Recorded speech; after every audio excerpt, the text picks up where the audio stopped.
This is a guest essay written by Rachel Lester, an IDF reservist.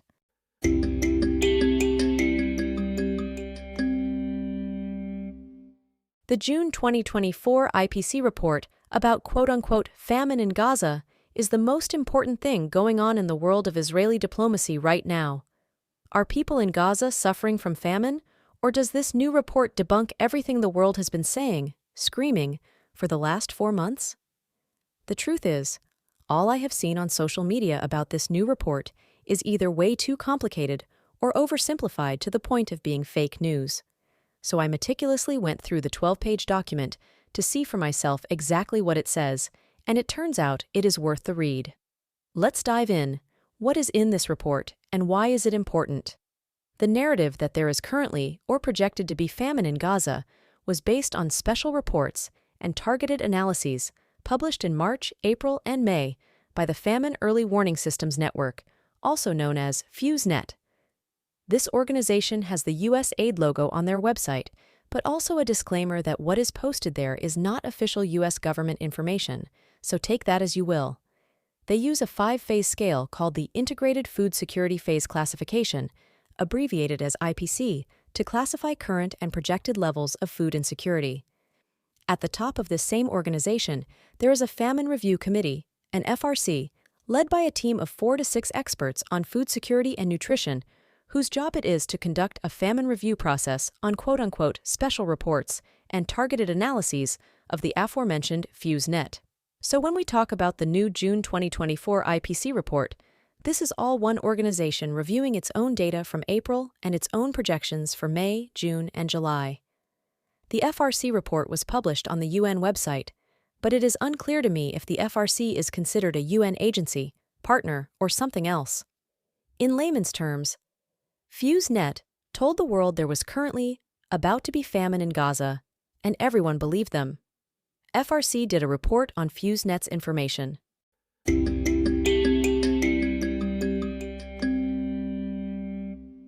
Now, let's dive into what this report actually found. I am going to list them in order of importance, in my opinion, not in order of appearance in the text. Finding number 1. The FRC highlights 2 glaring omissions in the FuseNet's analysis of food in Gaza. FuseNet, quote, excludes the contribution of commercial and/or privately contracted deliveries, as well as the contribution of World Food Program deliveries, flour salt and yeast, to bakeries in northern Gaza. Without counting these 2 sources of food at all, FuseNet came to the conclusion that Gaza was only receiving 59 to 63% of its caloric needs in April. Based on the FRC's review of all of the food sources, however, the FRC estimates that Gaza would have 109% of its caloric needs met according to its low estimates, and 157% at its high estimate. Wow, that sure does not sound like a famine to me. Going even further, the FRC gives FuseNet the benefit of the doubt.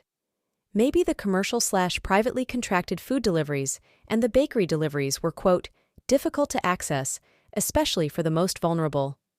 The FRC answers its own hypothetical question. Unlikely. Moving on to finding number 2. The lower FuseNet estimates do suggest 2 key points. 1. That there was a significant increase in food availability from February to March to April. And 2. That nearly 100% of daily kilocalorie requirements were available for the estimated population of 300,000 people in April, even using conservative calculations. Yes, you heard that correctly. Even according to the most conservative calculations made by the very people who have been crying famine in Gaza, what the pro-Israel movement has been saying for months is actually true. Israel has been delivering more food to Gaza than ever before, increasing amounts every day. And people in Gaza would have all the food they need if it was distributed by the UN properly. Sweet validation. Next, finding number 3. Quote, the FRC has some concerns with the methods by which the situation with regard to food availability in northern Gaza was calculated, which, combined with an incomplete understanding of food access, makes the FuseNet conclusions tenuous. Furthermore, the predictions for deaths caused by malnutrition or dehydration, quote, are not supported by the available evidence for the current period of analysis. Why is that? partially because there was much more food and water delivered to Gaza in April than in March. And partially because, as always, we just do not know enough about Gaza's death count. As the FRC says, quote, "There remains considerable uncertainty about the death toll in northern Gaza during this period, particularly for non-trauma mortality." Preach. Next, finding number 4. Quote, "The FRC notes that the overall number of trucks entering the Gaza Strip and available food that FuseNet used for its analysis is significantly less than reported by other sources." So the people who wrote the report that there is famine in Gaza, which there is not, were basing their claims on the last big lie: that Israel was not allowing enough humanitarian aid into Gaza, which they were. This is why misinformation is so dangerous. And lastly, finding number 5. Quote, "To address major gaps in publicly accessible evidence, including direct and indirect evidence for food consumption and livelihood change, nutritional status, and mortality, FuseNet relied on multiple layers of assumptions and inference." Excuse me? They say that our assumptions and inference are, quote, "generally standard practice, so maybe change your standard practices," but then acknowledge, rightfully, that, quote, "the limitations of available evidence leads to a very high level of uncertainty regarding the current food security and nutritional status of the population." In other words, the entire narrative about famine in Gaza, the International Criminal Court's charges of Israeli officials over starvation as a war crime, and the global pressure on Israel to stop operations in Rafah, the infinite ammo given to the rabid anti-Israel movement over the last few months, that was all based on uncertainty, assumptions, and inference. Thanks so much, you guys. Great work.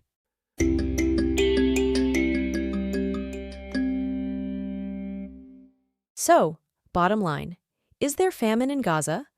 The FRC says there's not enough information to know for sure, but the evidence they do have points no. I do have to include the FRC's overall points that they emphasize in the introduction. Whether or not there is technically famine, quote, "does not in any manner change the fact that extreme human suffering is without a doubt currently ongoing in the Gaza Strip."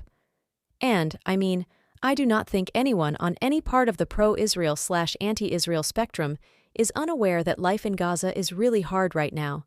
If it needs to be repeated, I will repeat it. People in Gaza are truly suffering, in large part because Hamas is stealing large portions of the aid and because the UN is failing to distribute 1,000 truckloads, and counting, of aid that is currently just sitting at the border. But the truth still matters. It matters in principle, and it matters in the daily international campaign to pressure Israel to stop the war before achieving our objectives. It matters because it confirms that Israel, not delivering enough aid to Gaza, is, as we have been saying for months, slander. It matters because support from our allies hinges on what's actually going on in this war.